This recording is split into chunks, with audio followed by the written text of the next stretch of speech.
Okay. What's up, good people? What's up, good people? It's your boy, Dr. Leroy McKenzie Jr. I'm back. I know it's been a minute since y'all seen us, since we've been here on the Author Showcase, but y'all know how we do. We're heading into the fourth quarter of 2023. That means we only got 3 months left, y'all. A little less than 3 months left now. We're in October, and so the last issue of the National Black Unity News newspaper is going to be hitting your internet. It's going to be hitting your stands if you want to get a subscription. Please do. You can go to www.tnbun.com in order to be able to subscribe as well. But we want you to be able to do that. Go to our YouTube channel and make sure that you subscribe to the YouTube channel as well too. And you can see all of the other authors that have been a part of the showcase all year long. It has been an absolute phenomenal time that we've had in doing the author showcase. As y'all know, it's more than just bringing you authors that bring you a message, their movements, their motivation, all of those great things about them, and their books as well. But then also, what I love about it is all of the other great things that these authors are doing, and hopefully you all get that from the showcase and the things that we talk about, the conversations that we have, everything that we do to be able to make this special for the authors, but also special for you, those that tune in, that watch, that read the newspaper, and know all of the great things that are in the newspaper. In addition to the author showcase, there's some phenomenal editors and stories, topics, and stories that you aren't going to find anywhere else. Where else can you go to get a newspaper that you can have an author showcase, where authors have a platform that they can actually have the ability to be able to talk to you about their books, about their messages, as I mentioned, their movements, their motivations, all of those great things. Kind of give you a more an in-depth perspective of who they are, how they came to be the authors that they are, the stories that they tell, and all of those great things. So, and this episode is no different than any other. I have an absolute phenomenal guest that is here with me. I want y'all might need your tissue. I'm gonna tell you, you might need your tissue a little bit. You might need to go. You want to grab a pen and paper because you're gonna want to take some notes here too, because she is going to be talking about her book, which goes in depth about some things, and I'm not going to give it away. I'm going to let us get into the conversation before we talk about it. But I'm just saying, make sure you got your tissue, make sure you got your notepad, pen and paper, so that you can take some notes on some on the great conversation that we are about to have, because there may be some healing going on today. By the time we finish, so I'm hoping that that will be one of the cases, and that you'll come away feeling better. You'll come away with some knowledge, some information that gives you the ability to be able to be better. Because y'all know my mission, my purpose is to make you better by the end of the year than you were at the beginning of the year. One of the ways that I do that is by bringing you the author showcase and bringing you phenomenal authors and guests, such as I have here, and that is author. I hope I pronounced the first name right. Naimah Norman. Is that It's correct? correct, Naima Norman. No, so, but I want to thank you, Miss Norman, for joining us today on the Author Showcase. We want to thank you for being with us and be able to share just some of your story and some of your knowledge, great knowledge and information that you have and resources that you have with our audience here today. So thank you and welcome. It's an honor to be here with you. Thank you for having me. Absolutely, absolutely. Now, I usually we start off the conversation by having you introduce yourself to everyone. Tell us just a little bit about who you are. Tell us a little bit about who you are, how you came to be where you are right now, and everything like that. And then we'll get into the conversation of talking about your book. Certainly. So I am Naima Norman. I am a mom. My son is 25. I am the eldest daughter of three, born and raised in Chicago. on the south side of Chicago. So my roots there in Chicago run deep. However, I now reside in the northern suburbs of Atlanta, where I am a school counselor. I'm also a licensed professional counselor. So my background is not actually education. My background is more mental health based. My undergraduate degree is psychology with a mental health concentration, then a master's in counseling, and then my school counseling and licensed professional counseling endorsements came after that. Yeah, and I want to pop on something real quick that you mentioned. You know, you said you're a high school counselor. I'm middle school counselor now, but I have done high school, middle school, and elementary school. Yeah, As well as clinical work in a hospital-based setting. But a lot of my work has been in education okay. settings as a school counselor, kind of infusing both the social emotional learning aspects into students' academic setting, because we know that students that are suffering from various traumas that have not been identified, or some that have been identified where students just have not gotten the appropriate coping skills and resources to, thrive, in a school setting, and helping both administrators and teachers to get information about how to best deal with the students of today, because the Yeah, students of today are not the students of yesteryear.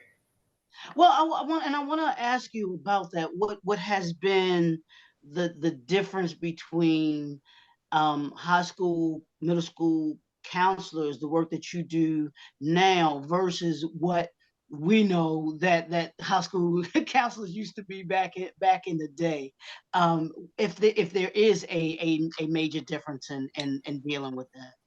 Certainly, I think that there are many differences. One, I think that across the continents, that there has been a shift, specifically around school counseling and school social work, and having more school counselors and mental health professionals in the academic settings, and that is happening for a number of reasons. As laws have come to pass that students are educated in what's called the LRE, the least restrictive environment, then there have needed to be lots of shifts in terms of not only the academic uh, teaching at differentiated levels for various learning styles, teaching teachers what those particular learning styles for a student are, and then also how to have relationships and engage students in a way that you're getting more information about the child and the family that you have in front of you. Sometimes it's those wraparound services, is what we call them in the social health social services arena. And so, for instance, if you have a student where the gym teacher, for instance, is emailing the social worker and saying, "Hey, this student is wearing, Crocs to school every day. I've talked to the student about the fact that the student needs to be dressed, for gym, and I really, think the aware gym teacher will say." I think that there may be something going on with the family. I think that there may be something going on, from a financial perspective that, we may need to look into. And so, all gym teachers and all teachers are not comfortable having those sensitive conversations with students. And so, therefore, there has been a push by the American School Counselor Association, and states in general, to put more funding into social emotional learning, SEL and have more counselors and mental health practitioners available at the school level. So most schools now, all schools have at least one, but the ratio that the ASCA, American School Counseling Association, says is 1 to about 230 students. We are Wow. still, we're still light years behind. We still, have a shortage across the nation in terms of the number of counselors that we need. So I am in a building, sixth, seventh, and eighth grade at a middle school, and this is the largest school that I've ever been in. But we have over 1,625 students. So I am 1 to about 550 seventh grade students. So it's a lot. It's a lot. But in saying that, every student, and I think that what has changed so drastically from when I was in school, period, from elementary school through high school, I don't remember in elementary school at all having Mm. a school counselor, and I may have, but if I did, it was not one that was visible to me. Is not one whose name I can recall. Even in high school, and I went to a very affluent high school in Chicago. I was at Lincoln Park High School, where we had international baccalaureate programs. I was a drama and speech major. I auditioned to get into my program in high school, but I do not remember having a relationship with my high school counselor. I remember the counselor sitting in an office, that some of us knew where the office was, or others of us didn't. So she wasn't very visible. I don't remember her pushing into my classrooms at any time. I don't remember her, having any structured guidance lessons. I don't remember going on any college campus tours with my high school counselor or any other school counselor, for that matter, to talk to me about college, career, what my options were, financial aid, packages, how to apply for financial aid, how to write a college essay, or any of those things. And so I think that that's the difference. I remember, by my senior year, I was who's who amongst American high school students at the school that I attended. I was, 3.8 to 4.0 GPA throughout my high school career. And so I had the academics to probably go to whatever school I wanted to have gone to. Um, Being the eldest child in my family, although my parents were college educated, my parents stayed in Chicago. So, respectively, DePaul University and Roosevelt University, which were great schools in the Chicago area, but I was the one that wanted to venture out. And because I had predominantly gone to schools that were very diverse in terms of their makeup based on my academic prowess. Mm. I always sought out schools that had better programs, gifted programs, or drama programs, or something that was relevant to my interest. And because my grandmother and mother were both teachers, they pushed me in that way to do what I wanted to do in terms of my academic career. And so consequently, by the time I wanted to go to college, I really wanted to go to a HBCU. I Mm. thought that I, kind of, had my 12 years, so to speak, of, diversification and, gentrification. And I was like, okay, I want an HBCU experience. And I remember going to my school counselor's office to get the applications, and she did not have them. Oh, And wow. I was, yeah, it's still a shortage in terms of having the face of school counselors, administrators, and even teachers represent the student body. And so, of course, my school counselor was not a person of color. The students at that time at my high school, a lot of them that were African American were those that lived in the Cabrini Green housing project, because the school that I attended was the neighborhood high school for residents of Cabrini Green. And so she unfortunately categorized most African American students as those that were not going to, amount to much if we, in fact, graduated from high school at all. So she did not make that her purpose, to push, um, students, other than, the ones that were the international baccalaureates and may have had, a 4.5 versus a 3.8 GPA, into those, programs, study abroad and things like that, that she thought that they were aspiring to. But the average student did not get those touches from the school counselor. If you were not a student that had any learning deficits or behavior issues, or that's kind of what school counseling was at that particular time. It wasn't what we call now tier one.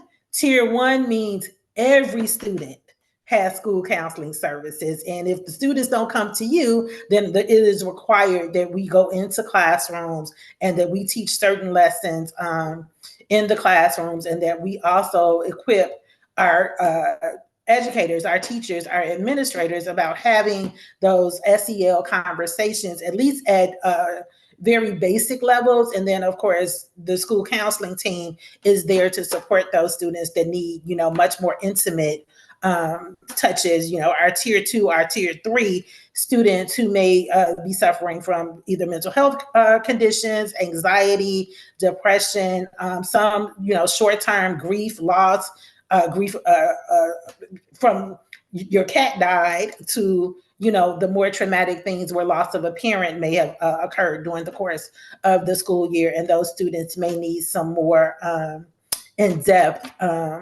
touch points from their school counselors, and then referrals and resources out if they need more than just what the school counselor can provide. Yeah, and it's so important because one of the things when you talk about the kids and especially middle school and elementary school, they deal with so much at home. My sister, Absolutely. my youngest sister, she started our family foundation, which is a food pantry in two of the elementary schools here, and she started it because she noticed that a couple of her kids that were in the daycare that went to the local school that's right there in her neighborhood, they weren't they the only food that they really got was at school. And Absolutely. and Absolutely. a lot of people don't realize a lot of things that the children deal with outside of school. They come into Hmm. school with Hmm. so much that they're dealing with or have to deal with, Absolutely. whether it's like you said, family issues, that things that might be going on with the family, or not Hmm. having food, and that impacts them from a mental standpoint. And Absolutely. kids, Absolutely. like you said, the kids are going to show it. They might not necessarily say anything, but Hmm. they'll show it in some kind of way. And then some teachers, as you mentioned, don't want to. They kind of want to. They don't want to get involved with it or Hmm. anything like Hmm. that. But Hmm. thank God that there are teachers that do notice it, that do. Hey, I need you to. I need you to. This kid seems to be a little withdrawn, or needs Right. to be kind of a little averse or whatever. And then those conversations can be had by you and those others that do what you all do. And I mean, I just, like I said, our kids deal with so much more, I think, today than They do. than They're exposed to so much issues more, and stuff like that. through the various social media platforms, the apps that they have.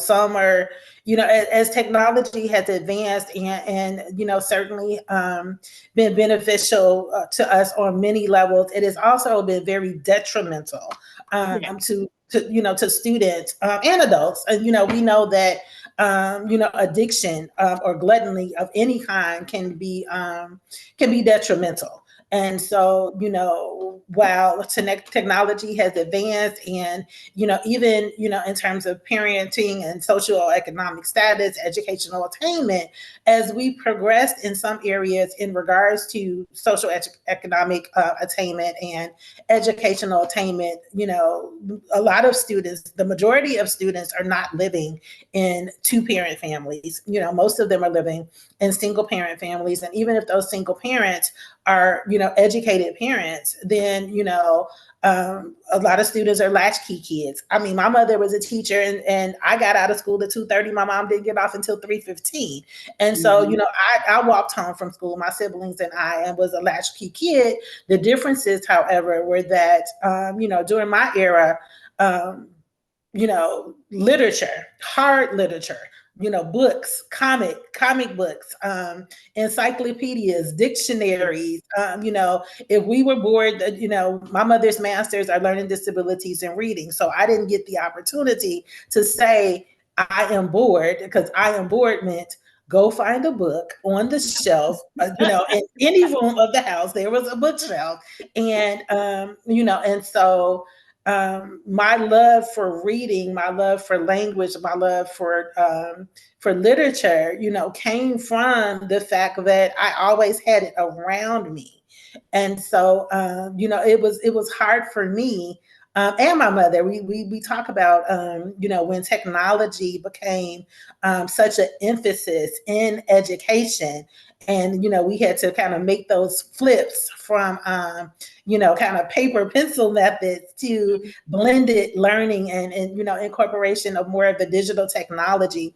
But the number of students that I have in my office on a weekly basis that are having issues, most of them peer relation based issues, because there is some group chat that they have started amongst themselves. And then there is literally an app called Discord. And so, when I found out about the app, I, had the students go to a hard dictionary. I'm like, don't Google this. I want you to take the Webster's dictionary that is on my shelf and look up the word Discord.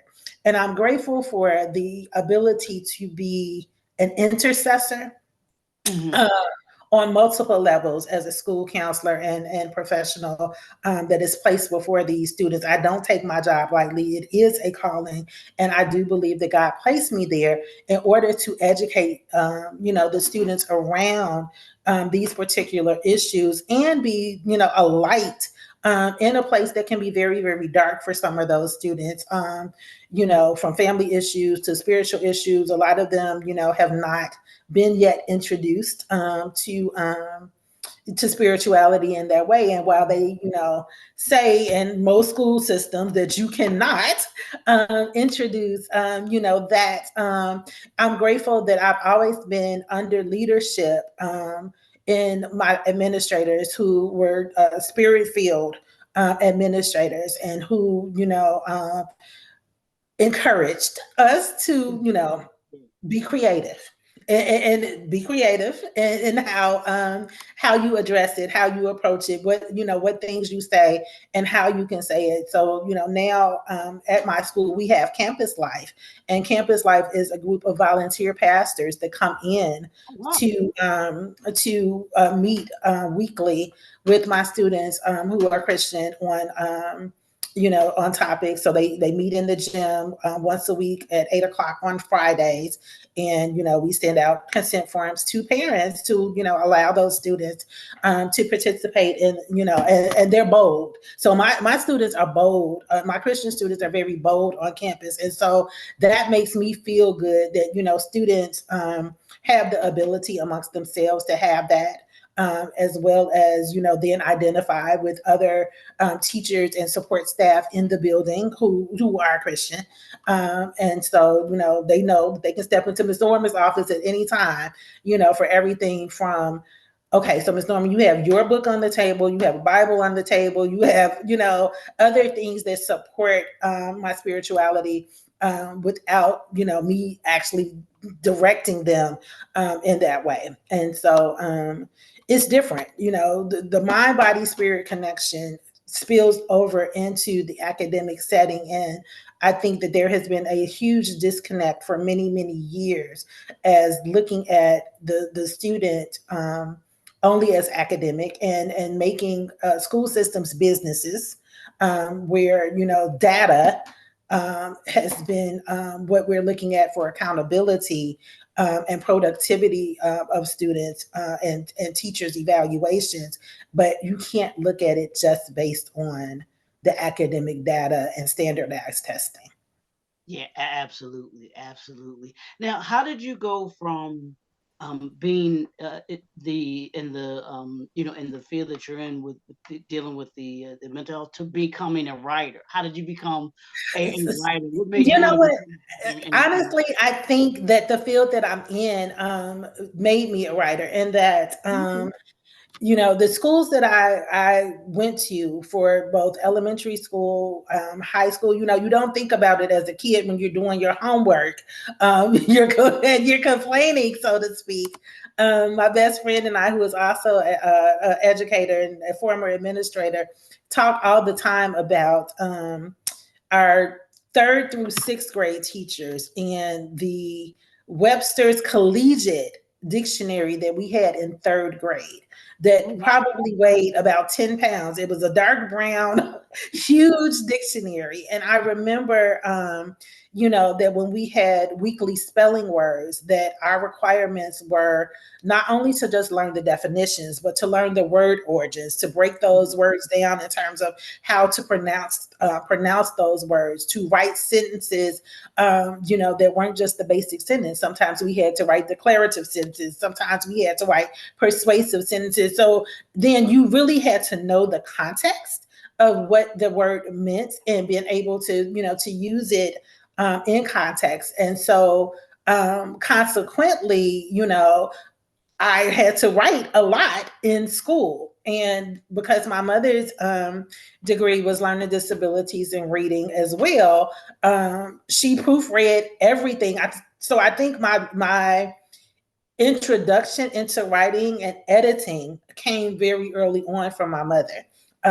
From having those papers that I needed to write for school, and then having her to kind of critique some of those things for me. And then, of course, being a drama major, my elementary school, as well as my high school, were schools that promoted creativity and promoted the arts. My dad was a musician, and my mother did a lot of, acting. She had been in college and done some fellowships in New Orleans with the Black Theater Ensemble.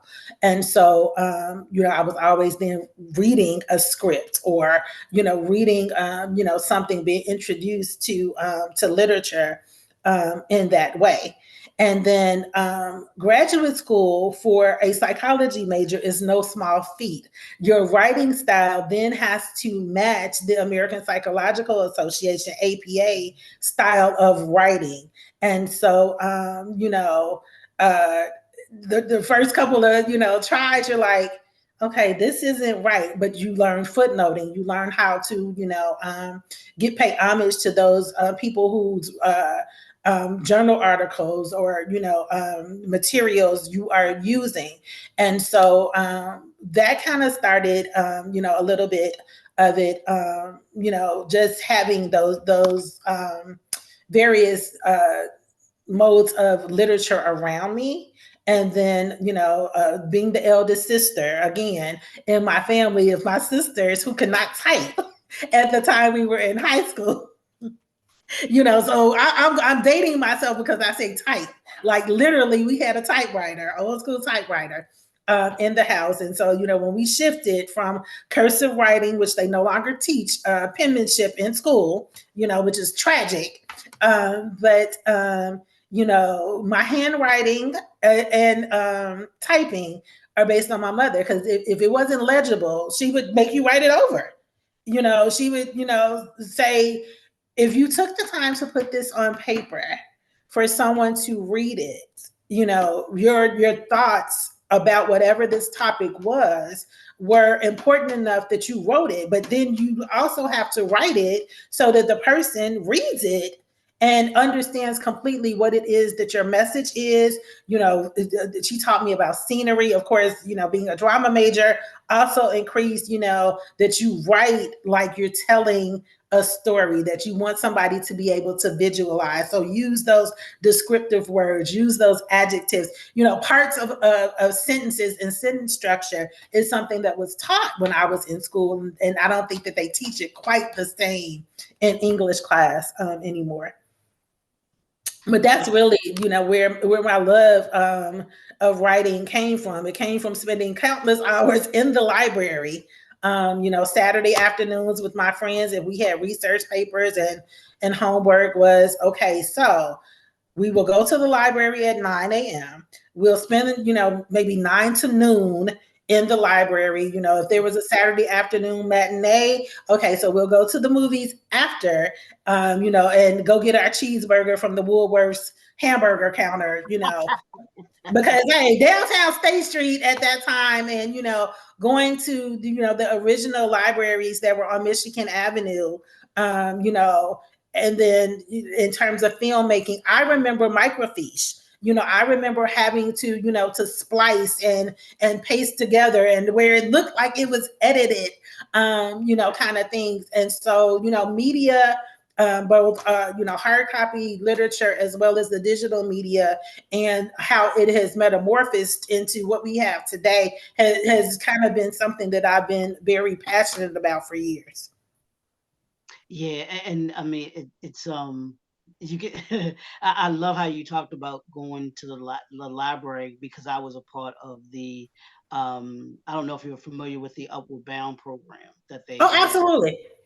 That Yeah, was it I haven't was a been. part of that, and now Saturdays was spent from like that 9 Mhm. to 12, Yeah. 9 to 12. Yeah, so I did a lot of upward bound programs as a student myself, and then of course, once I became a school counselor, went back and partnered with my upward bound coordinators at various college campuses for my students to have those early onset experiences. For the school year, and then lots of them had immersive programs throughout the summer that those students could participate in. So yes, I'm very familiar with both Upward Bound and now Trio programs on college campuses. Let me ask you this real quick before I get into the next one. Do you think that, because a lot of those programs have gone away, do you think that those kinds of programs would be very beneficial for those students, again, for the high school I do. students? I really do. And I think that, we as a culture need to look at community-based supports around schools, around the issues that we are seeing, and so many of the issues that we are seeing in terms of the uptake in violence and things of that nature are because government as a whole has not really looked at community-based programming, community centers, the Boys and Girls Clubs that we grew up with, the YMCAs that we grew up, with, sports programming and things like that have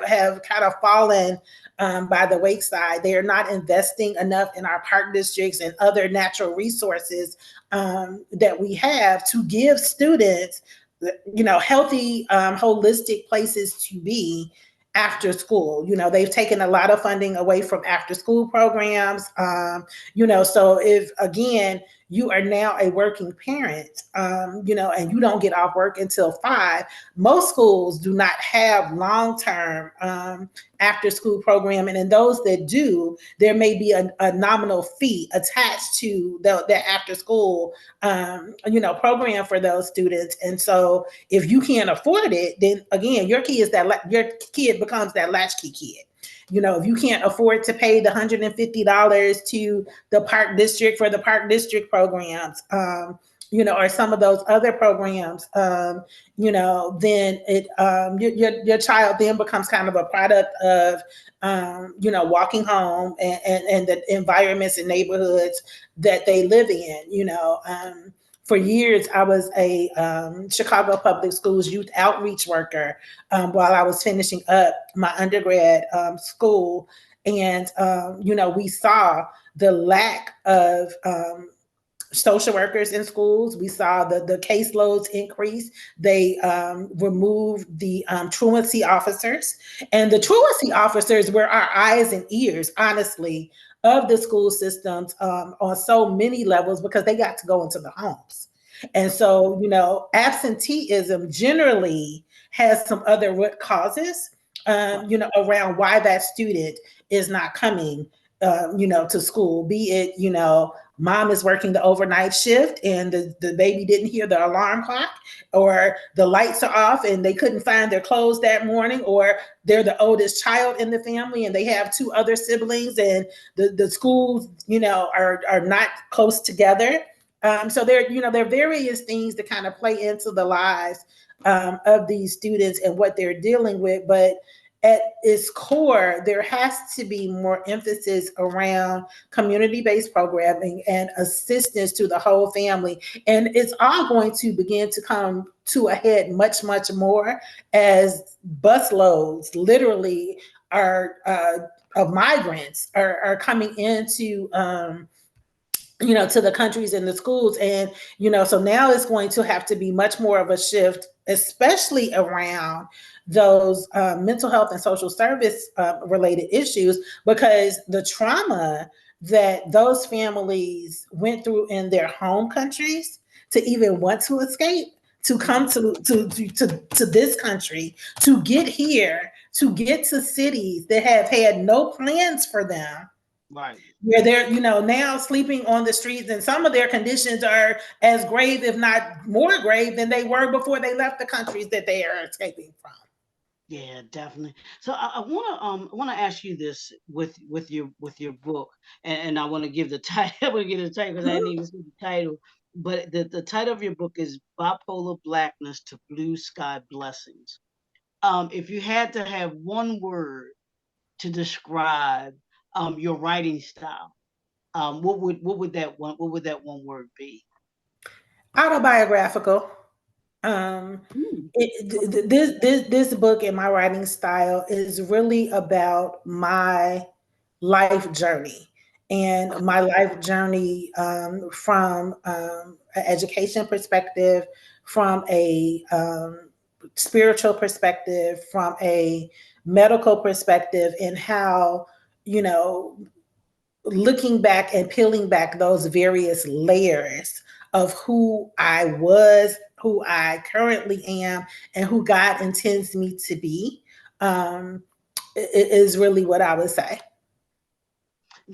Now, is that now what you just mentioned? Is that part of what made you want to write made you want to write the book? So I've always wanted to write, Okay. and I think that I sat on writing this particular book until I really heard God's voice say that the time is now. And so I wrote my book during the pandemic, and a lot of people did a lot of things during the pandemic, but for me, in terms of my initial diagnosis came 6 weeks after the birth of my son. I only have one child, Naim, named after his mom. And so, being raised in a Christian household by a single mom, and that my parents divorced when I was 8. And so, the greater part of my childhood, I was raised, by a single mom.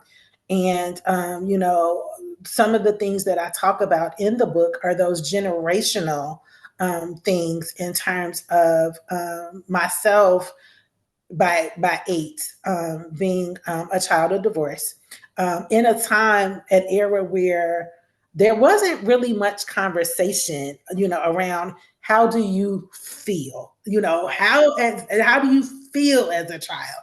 What are Mm, you dealing with? What do you wish you could say if you could say it? We grew up in an era where you were told what to do and you did what you were told. Period. mhm.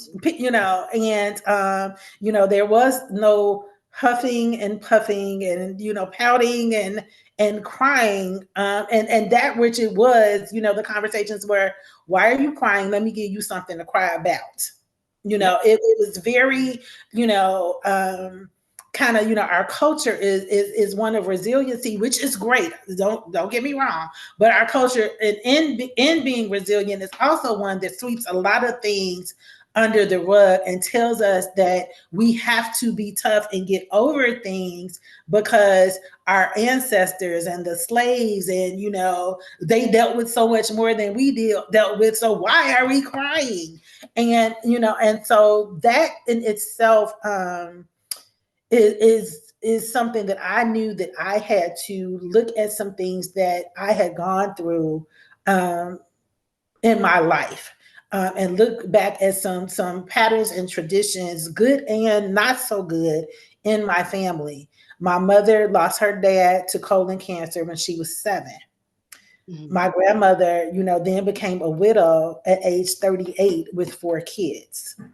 My grandmother had lost her biological father. My grandmother, maternal grandmother, was from the Bahamas, and her dad was a fisherman.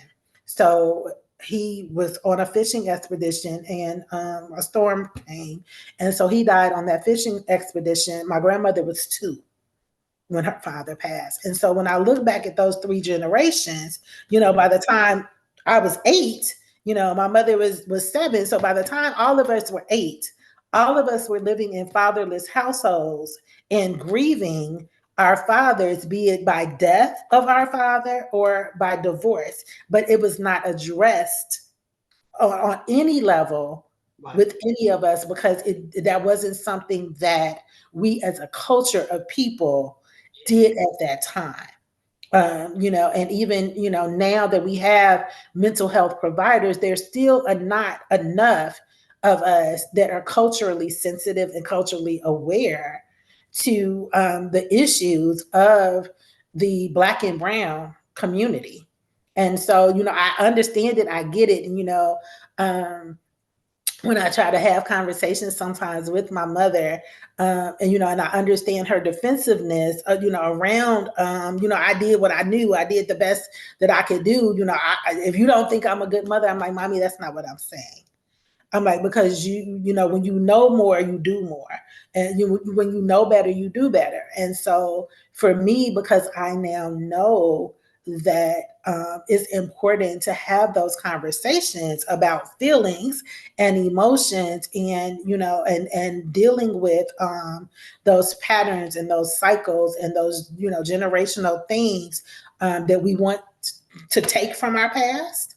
And and Sankofa, my son went to an African centered school, and so in the African centered curriculum, looking at the Sankofa bird, I don't know if you're familiar with Sankofa, and so just looking at our past and Mm-hmm. how we can take certain things from our past that were good, but the things that were not so good, really look at those things and those things that were not so good, so we don't repeat those same negative cycles in our future.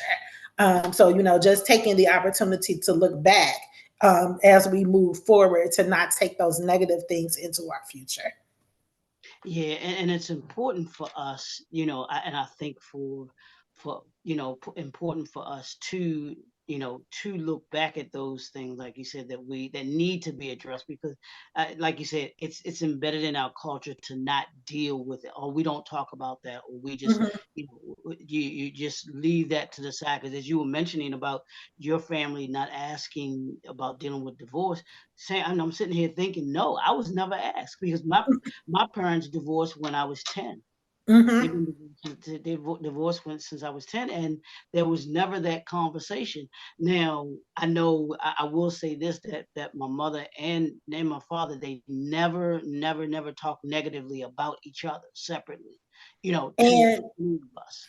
And and I think that that's key. You hit something on the head. Is that in those lack of conversations, sometimes parents that are struggling with the nature of the divorce, or why they got the divorce, or the aftermath, so to speak, of the divorce, financially. Now it never really kind of unsettled me in regards to having to move or change schools. Or, well, let me not say that. I did actually have to change schools. I did, because I was the eldest, and I was the one that always ventured out to the more affluent programs. And so, because my sisters are 2 years and 4 years younger than me, at the time of the divorce, I was second grade going into third grade, maybe. And so I had to transfer schools in the third grade back to the neighborhood school where my sisters were starting school. So if I was third, I think my sister was starting first grade, and my baby sister was still in preschool, and or still at home with the babysitter. But in order for it to be more convenient for my mom, to have both of us at the same school, I then transferred to the neighborhood school. But I don't remember being like angry or anything about it. At that time, it wasn't until like I started writing and started thinking about things, and kind of put it all together, that oh, well, I guess the reason that, my mother transferred me was because she needed, me to be the big sister, to my sisters, and, help walk them home from school. I was, extremely independent and responsible, at that age. And so, while I, say like, students have so much more to deal with now than I had to deal with, I'm like, no, actually, I did have to deal with it. But I think that we were just, again, taught much more. I know that by 12, I could run an entire household. I could cook, I could clean, I could wash. I knew how to, do banking, but, we didn't have ATMs. We actually walked into the bank with envelopes, made our deposits, talked to the tellers, and it was the neighborhood bank. My grandmother banked with Seaway, which was one of the largest African American owned banks in the Chicago area on the south side of Chicago. So, my grandmother never drove coming from the Bahamas. She never learned to drive. Even after my grandfather died, she sold the car. She's like, I'm not learning to drive. And so, she was a real estate owner and had buildings. I would go help her to collect the rent. She would assign the envelopes. I knew exactly what to do, and I would do it. And, and I say now, when I have conversations with, my friends and family, the young people, 25, and, a lot of us, especially with male children, are like, can your son cook it all? And they're like, nope, doesn't want to, can, make a basic egg and burger and tacos. But if I had to have them make a full course dinner for Thanksgiving, can't do, some of those things. And so, we know that there have been some serious gaps in a lot of things. We become, on some levels, a microwave society, where everything is quick, and we don't have those table talk kind of conversations around the dinner table. Where is how was your day? What's going on? And so I think that there were some conversations around feelings, but it was more in terms of how was your day at school? What are you learning? Not what are you feeling? It was how are you doing was okay. And okay, we weren't going deep enough. It was just those very, very superficial surface conversations. Even when I think about my full-blown diagnosis of postpartum psychosis 6 weeks after my son's death. So postpartum psychosis with bipolar mania. And then if I got sick after that with no pregnancy related conditions, then it was just bipolar.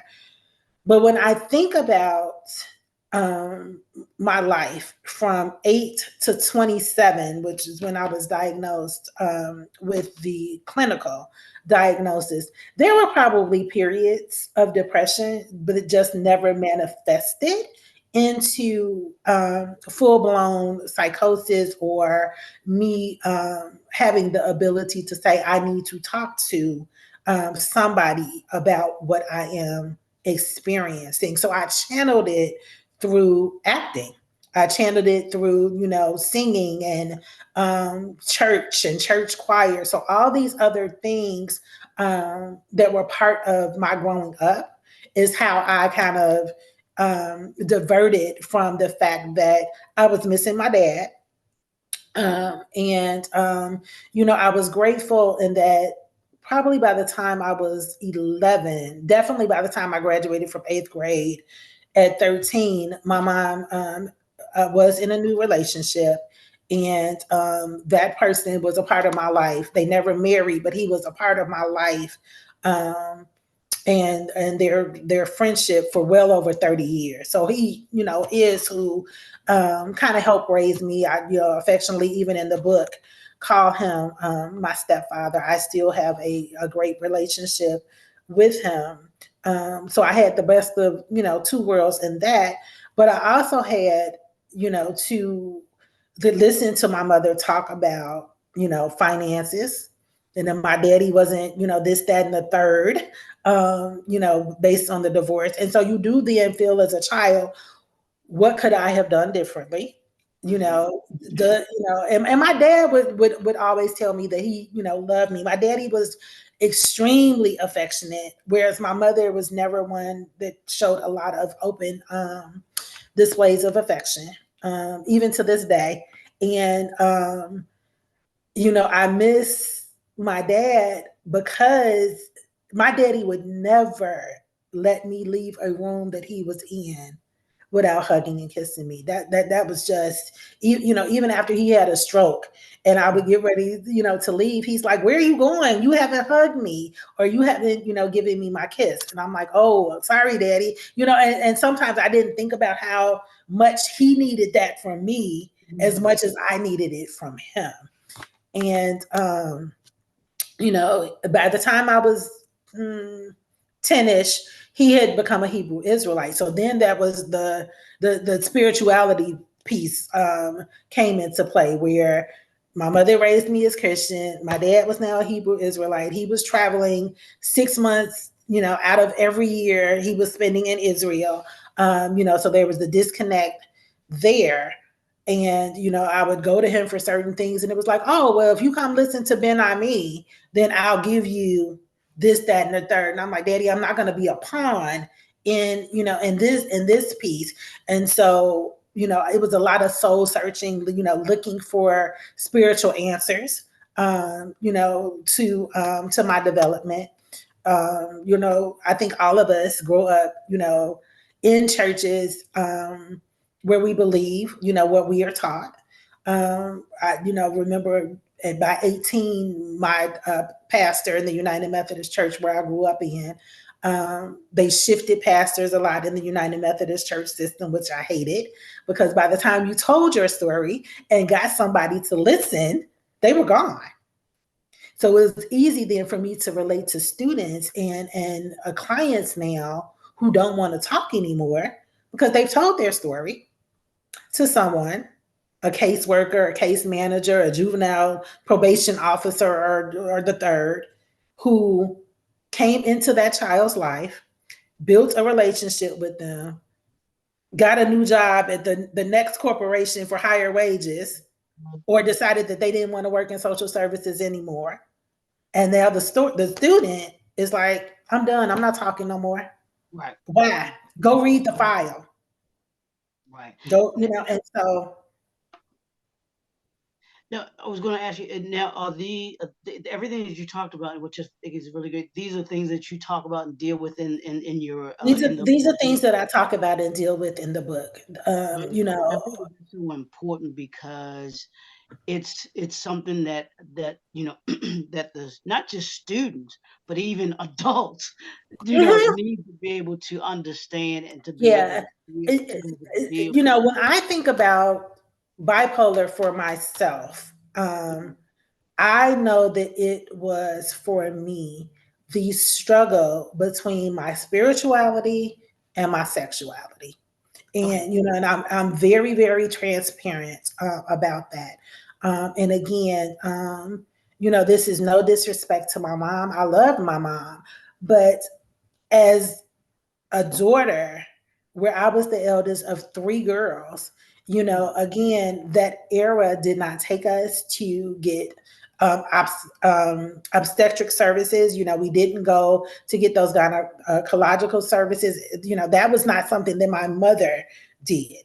The conversation about sex was good Christian girls do not have sex prior to marriage. End of conversation. And so then when my sister, my middle sister, became pregnant at 15, I was a senior in high school. I was 17. And so then, when I started having those sexual urges and wanted to determine, okay, so what do I do with this? I'm scared to death because my mother, is now facing, the issue of my sister and my sister being pregnant. And and I know that I again silenced some things because my sister was running away. My mom was, taking her to psychiatrists and therapists and trying to figure out why was she rebelling Mm-hmm. in this way. And I think we sometimes get caught up in titles and in societal norms, in that my mom was a teacher. She taught in the community that we grew up in. We went to church in the community that we grew up in. And so we kind of, felt, at least I felt, I don't know if my sisters felt it in the same way, that all eyes were on me. I looked the most like my mother. So in the community, in the street, oh, you're Dr. Norman. Yes, ma'am. How you doing? I'm Dr. Norman's daughter.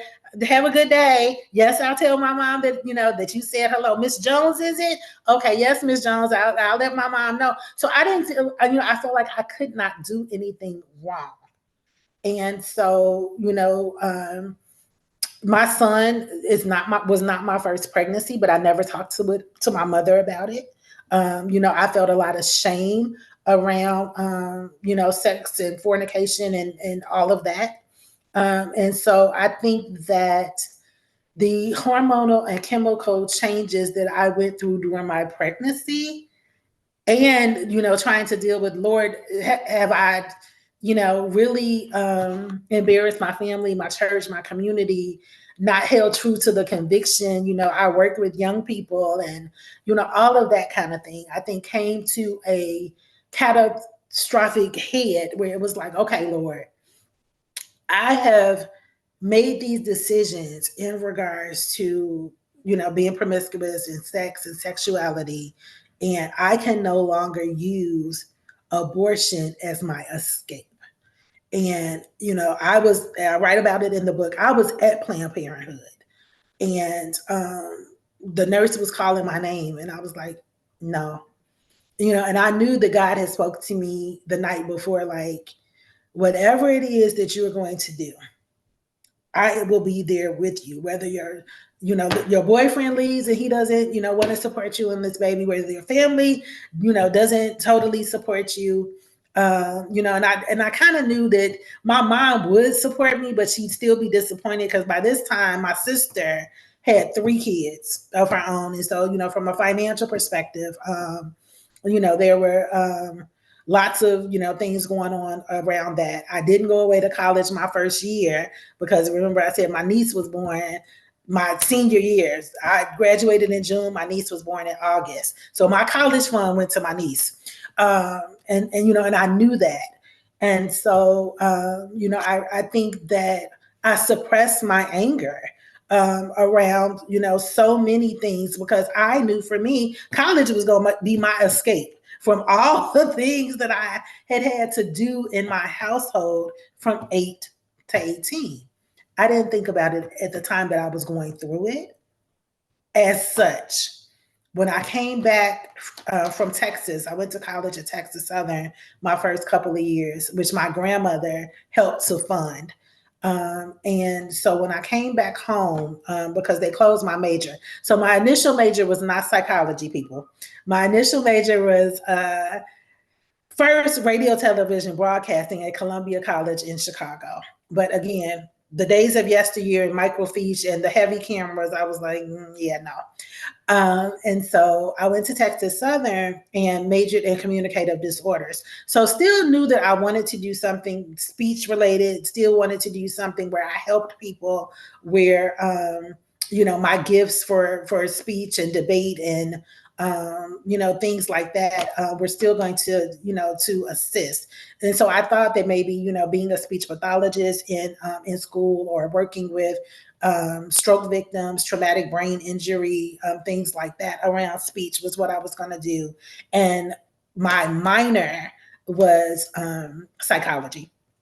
And so when I moved back to Chicago, to the two schools that had the communicative disorders program, I ended up at Governor State University and hated the communicative disorders program, but loved the psychology program. And as God would have it, I was still finishing my degree when I got pregnant with my son. And so all the textbook knowledge in psychology I had done internships on units and everything. And so when I think about it, for me, I honestly believe that God gave it to me because I needed to see it from a very, very clear, experiential perspective, and then go through the steps and stages that I had been telling clients to go through for years. Go to therapy, take medication, peel back the layers, look at your family dynamics, look at those systems, look at those mind, body, spirit connections and disconnections, and do the work. And so that's what it was for me.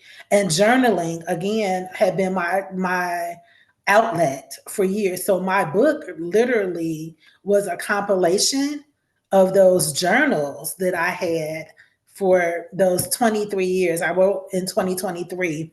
And well, no, I guess maybe it came out in 2023. I probably started writing. Um, no, this is okay. So this is 2023. It came out in 2021. So I started writing in 2020 during the pandemic. Yeah. Now, what do you want the reader to come away with after they've read, after So they after the reader reads the book, Bipolar Blackness to Blue Sky Blessings, when you are in those throes of depression, anxiety, mental health disorders, addictions, afflictions of any kind, you feel like you're in a hole. You feel like you are in a tunnel where you don't know where the light is coming from. Mhm. If you see any light at all, if you are a believer, then that's your little glimmer of hope, your little glimmer of light. And so, for me, it was it was those things like, okay, God, between talking to the therapy and taking this medication and throwing the medication away and telling this doctor you don't know anything about me. We know that the assessments that are used in clinical based settings are not written for us or by us. And so, I remember having conversations with, various doctors, some of whom would take the time to ask very personal questions about me. Like, for instance, they would ask me, Naimah, that your name I'm like, it's Arabic. I know. No, I'm not. I'm not Muslim. I'm Christian. My dad is a Hebrew, and Naima means prosperity, gentleness, tranquility in Hebrew and Arabic, and so I knew, based on African traditions, tribal traditions, culture, that we as a people often name our children with very, very purposeful names. Naima was also John Coltrane's first wife. My dad was a jazz musician. And so, my name came about from all of those things as well. But, once I really started to kind of look at what my name meant and the purpose of my parents naming me what I was named, and then asking God to help me to walk into that purpose. And, acceptance of the mental health. Because at first you deny it. You like, these other people are crazy. Like, nothing is wrong with me. It's something wrong with everybody else. You don't want to accept it. And it was especially hard for me to accept because of the fact that I had been in the industry for so long. And so you're like, okay, God, so literally you're going to have me in the hospital in restraints.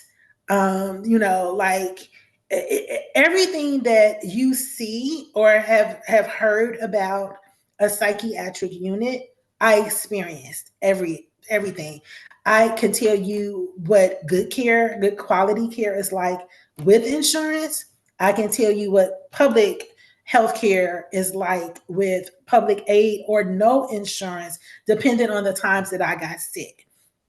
So the state-based facilities with rodents and issues to the top of the line facilities where I can order off a menu from a phone every day, and could tell you where the best food is and all of that in the Chicagoland area. Every hospital just about that had a psychiatric unit in my 25-year dealing with it, I've been to. And so all of the different medications, all of the changes, all of the pharmaceutical companies, all of the billions of dollars spent, everything from bankruptcy behind medical bills and medical debt, repossessions behind medical bills and medical debt, and you know a lot of times being that person that put on this happy face of everything is good when it really wasn't.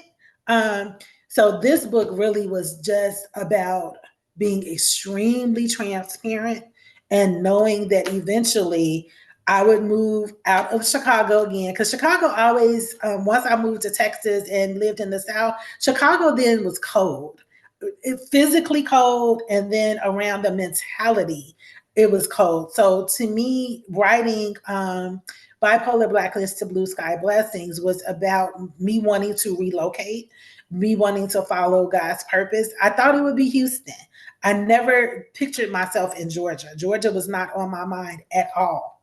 And if you get to literally the end of the book, I talk about Texas. I talk about Houston. I have been, before the pandemic, during the pandemic, after the pandemic, interviewing for positions. I have a Texas license for school counseling. I have never worked in Texas. I got the license in anticipation of working there, and it was like, Houston, we have a problem. Houston, we have a problem. Yes, you are prepared to take off, and you cannot. The atmosphere is not right. And so I know now that that's because God didn't want me to be in Texas as my home. And so the Georgia was where he wanted me to be. And I believe now in having gone through everything that I've gone through, um, and being a certified member of the Bad Girls Club, which I write about also in the book. BAD standing for Born Again and Delivered. I was invited into that club by the director of behavioral health at St. Bernard Hospital when I was an adjunctive therapist writing the book during the pandemic.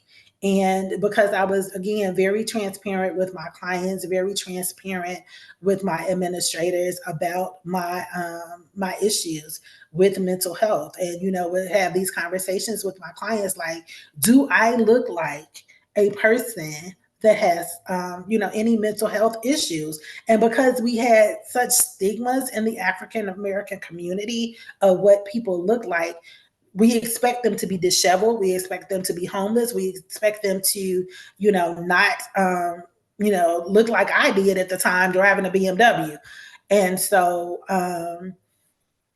she invited me to be a part of this organization that she had. And when I told my story in the Zoom call for the Born Again and Delivered Girls Club, I knew at that particular point that the chains had been broken, that I was free to say whatever it was that I needed to say around my deliverance and my healing from this mental health disorder.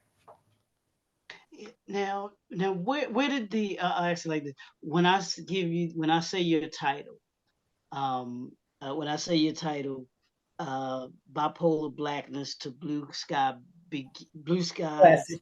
blessings. What does that mean to you? So for me, it literally meant that I had gone from this pit, of bipolar and depression and blackness, and feeling that I had this black cloud around me, feeling that I was now the black sheep of the family, that I was the only one, in my family to have a actual label of any kind, which carried various connotations. Again, my mother and grandmother both worked as educators in the Chicago public school system, specifically with students with learning disabilities.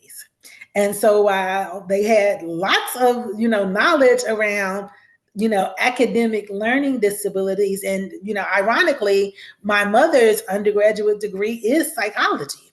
But it came at a time when if you had a mental health disorder, then you were institutionalized, and there was no real conversation about the why, the root causes of what was going on, mentally, or the environmental causes, the societal pressures and things like that. And so the it did, it felt like a pit. It felt like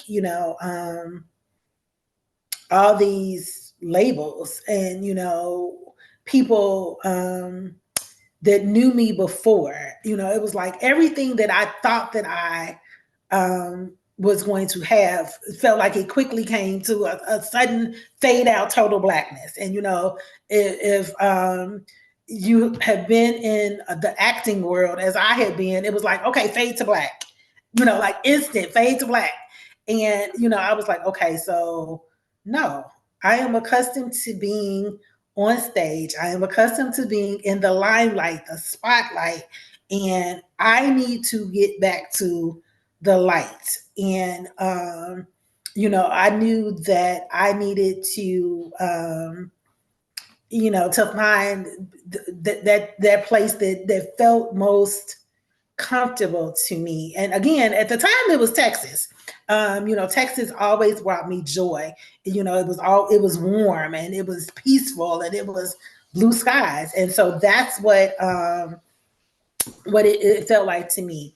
And so, but again, God knew the title that I, finally had felt, once I was writing the book, and once, I was writing the book as a therapist in a mental health setting, which is almost unheard of for a therapist to have mental health issues and then become what Illinois has is called the Certified Recovery Support Specialist. So it is a particular certification for mental health practitioners who have then been consumers of mental health services. And it was really, really new as I was writing the book and as I took the test for that certification. It's much more common now for practitioners to have this, because while we are in school and we go through, the classes, to do counseling, a lot of times people are not authentic with doing it. And, so to, have their clients and to be able to say, no, I know exactly what you are feeling. And then to show them the book, is that talking piece, that safe space, not only for myself but also for my clients. And so I know now that God took me through everything that He took me through to be a more informed practitioner, to be a more informed educator, to be more compassionate, to utilize it as evangelism, and and reaching out and talking to people. When I looked to do my master's program, and talked to one of my spiritual fathers and pastors at the time, I struggled with whether or not to do an MDiv, because I had been, again, raised in the church, gone to Garrett Evangelical Seminary, which is United Methodist Seminary, eighth grade through high school, I spent at least a month in the summers going through their training and lay leadership development programs. And so, again, the calling on my life had been there.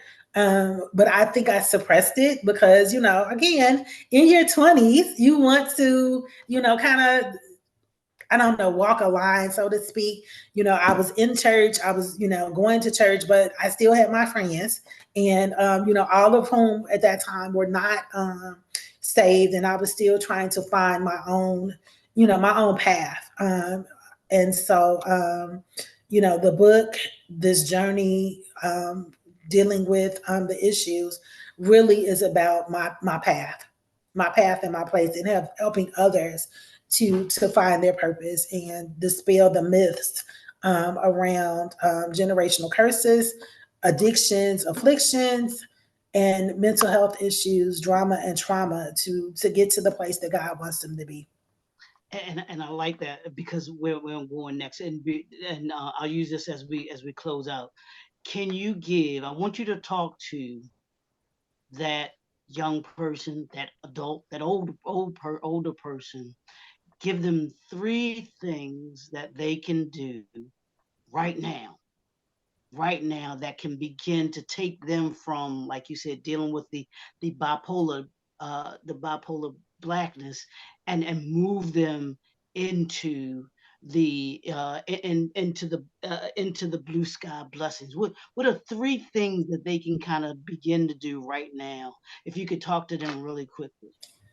I think the first thing is gratefulness. It is, begin to look at the parts and places of your life that, one, are dry, because the Bible talks about speaking to the dry places and speaking to the dry bones. So look at those areas that you want God to bless you in first. And then also look at the areas that you have prayed about or asked God to bless you in previously that He did, because you have to, have that small seed of faith that if He's done it before, that He will and can do it again. And then also, be transparent and be honest enough with yourself and others to find someone to talk to.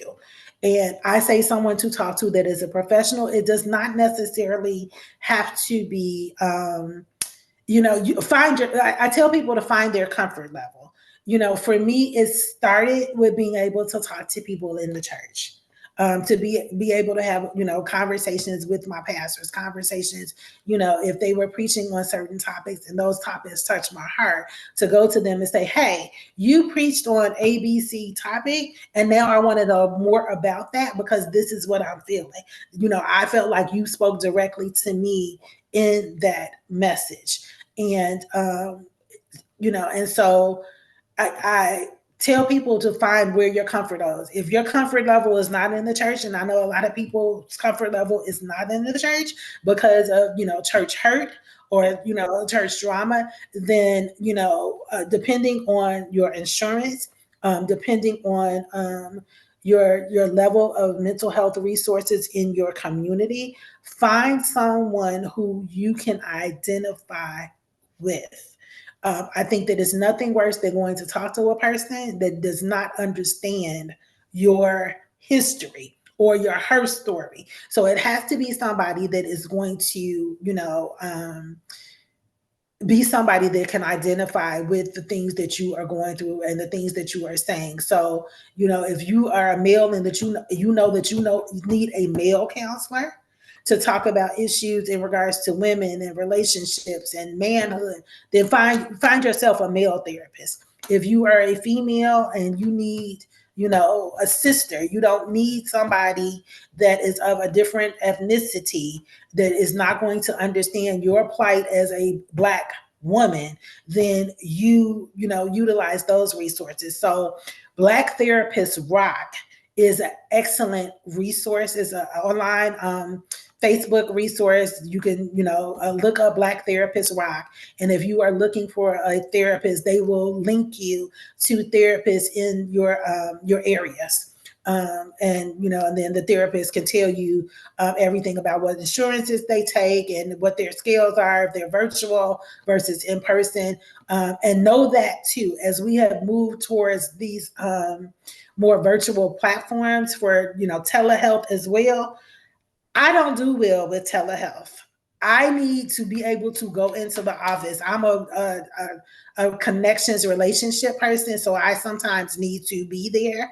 And I tell even my clients, like, if I need to work around your schedule, then fine, I can work around your schedule to do, kind of a hybrid model. Where maybe this week we do virtual around your schedule. Next week we need to you need to come in because I need to see that you're doing the work. And sometimes in virtual platforms you really can't see a full person's body language, and there's so many things outside of just the communication part that go into the therapeutic process and communication and those breakthroughs. And so, for me, I knew I needed a woman. I knew that I needed a Christian woman. I needed somebody, that was an elder that was going to be able to give me those nuggets of wisdom about, their growing up and their, life struggles as well. So those are the things that I would say. Think about your blessings that have been bestowed upon you thus far. Think about the fact that you are still here in the land of the living when we have had so many things that we have had to go through, from the pandemic to, depending on your regions. We've had everything from Canada fires to, to tornadoes, to hurricanes, whatever it is. Whatever bullets, whatever tragedies, whatever reasons you are still here, know that it is for a reason. It is for a purpose. And then it is your duty to really kind of listen. Sometimes we're real good on talking, but listening for the voice of your creator to really, really have that intimate conversation with you about what is your purpose. And then stop self-medicating with alcohol, stop self-medicating with marijuana and other things, food, sex, porn, shopping, all these other things that we do to try to make ourselves feel better in the moments that we are in pain. Admit the pain and then go get you some pain relief in the form of professional pain relief. Nah, and I like that. I like those suggestions that you gave to people. Um, what's next for you? What do you have? Is there anything that you're working on? You have other books that you're So working I literally just sent my documents to the state board of Georgia. Anytime you move from state to state, if you're licensed in one state, you then have to go through the licensure process for the next state. And so, I did the school counselor licenseship, of course, first because I was hired first in the school counseling realm. But next for me, definitely is to do more counseling, to take on more clients outside of the school system, because I don't really get to see adults. And then even with students, I can't have that dual relationship. And so I can work with students. I just can't work with students that I work with at school. So really being able to go into that industry a little bit more and have a therapeutic relationship. I would like to do more motivational speaking, and just really see myself. Again, I think that being in the Atlanta region, Atlanta, in terms of acting, in terms of talk shows and reality TV and all those kind of things. So I see myself eventually doing more motivational speaking, more life coaching, and probably write a book, or maybe even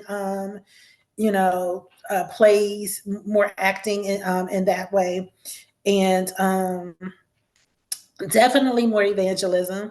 I love students, and so I connect mostly with outreach ministry and college. College Connection is my ministry team at church, and so looking at the next place that God wants to take me in terms of kingdom building.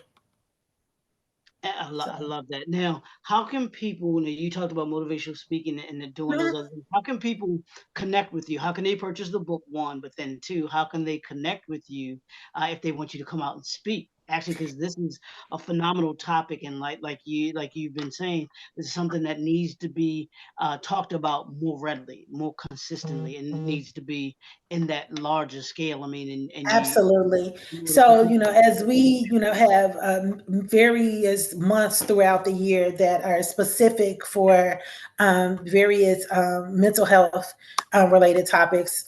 For instance, September is Suicide Awareness Month, and there, other months throughout the year that focus on various disorders and various issues.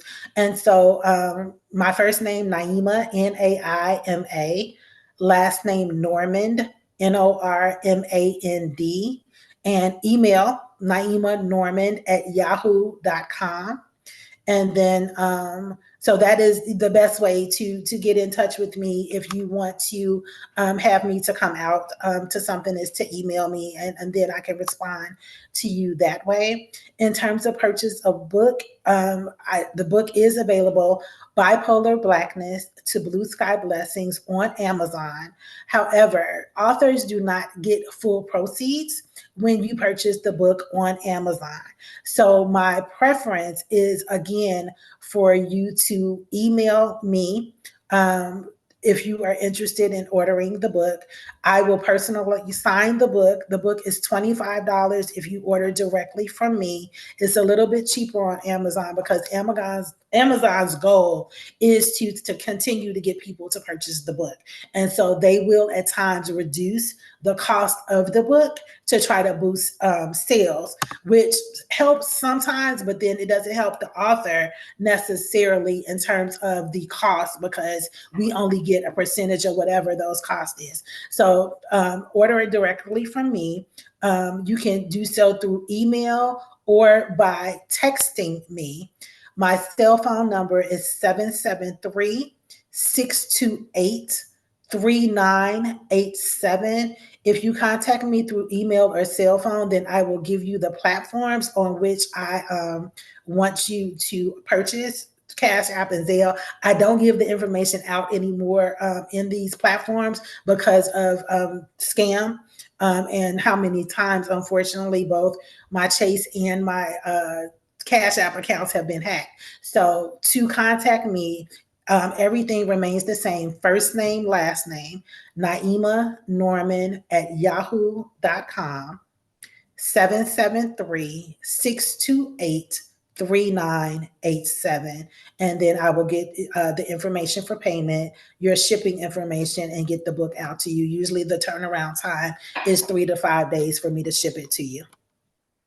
Absolutely. So if you are someone, and I suggest that there are many people that need this book to be able to read. Christmas is coming up.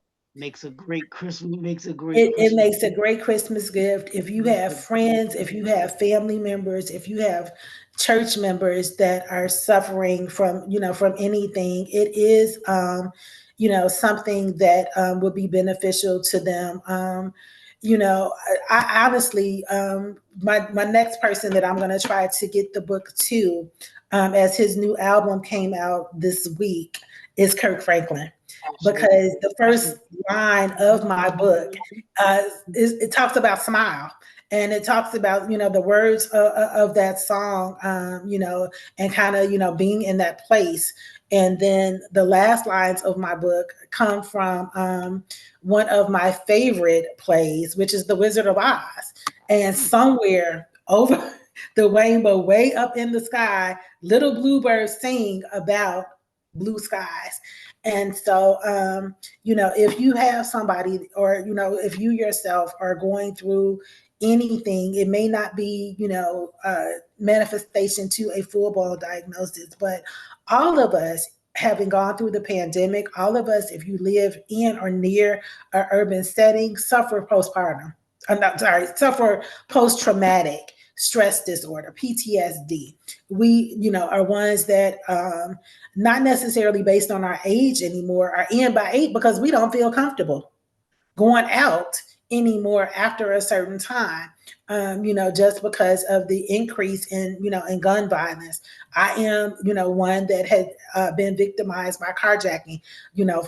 Fortunately, he did not get my car, but I literally was on, anti-anxiety medication for about 4 months after the potential carjacking, or, the carjacking, where the gentleman put the gun to my car window.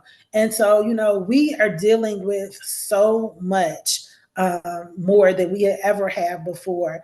And so, if you don't know where to go to get help, there are, all kinds of resources. SAMHSA, the SAMHA, so Substance Abuse and Mental Health Society of America. They're based in Houston, but SAMHSA is a great resource, as is NAMI, the National Alliance of Mental Illness.